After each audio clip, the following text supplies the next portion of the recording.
Assalamualaikum warahmatullahi wabarakatuh. Izinkan saya untuk membaca sebuah puisi. Sajak Songgok Jagung, karya W.S. Rendra. Seonggok jagung di kamar dan seorang pemuda yang kurang sekolahan. Memandang jagung itu, ia melihat ladang, ia melihat petani, ia melihat panen.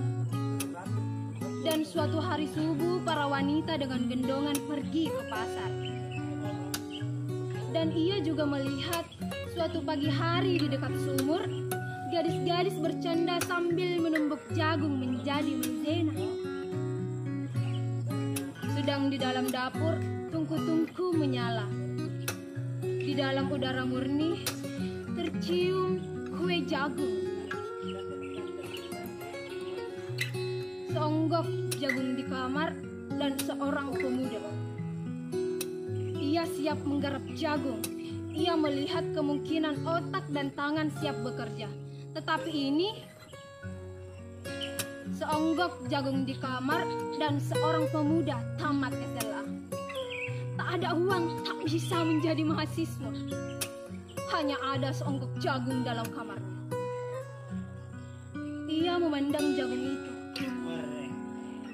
Ia melihat dirinya terlunta-lunta. Ia melihat dirinya ditendang dari diskotik. Ia melihat sepasang sepatu penes dalam etalase. Ia melihat saingannya naik sepeda motor. Ia melihat nomor-nomor lotre.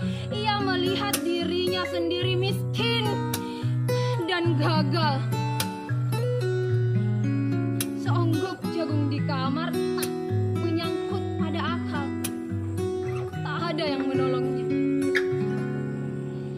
Seonggok jagung di kamar tak akan menolong seorang pemuda yang pandangan hidupnya berasal dari buku dan tidak dari kehidupan, yang tidak terlatih dalam metode dan hanya penuh hafalan kesimpulan, yang hanya terlatih sebagai pemakan, tetapi kurang latihan dalam bebas berkarya.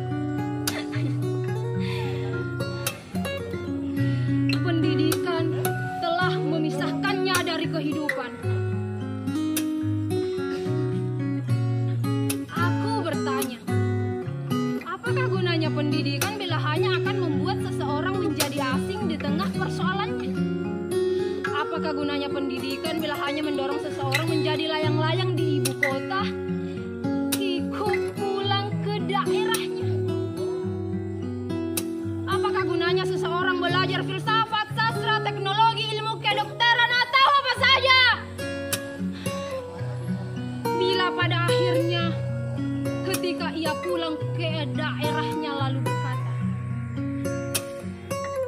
di sini aku merasa asing dan sepi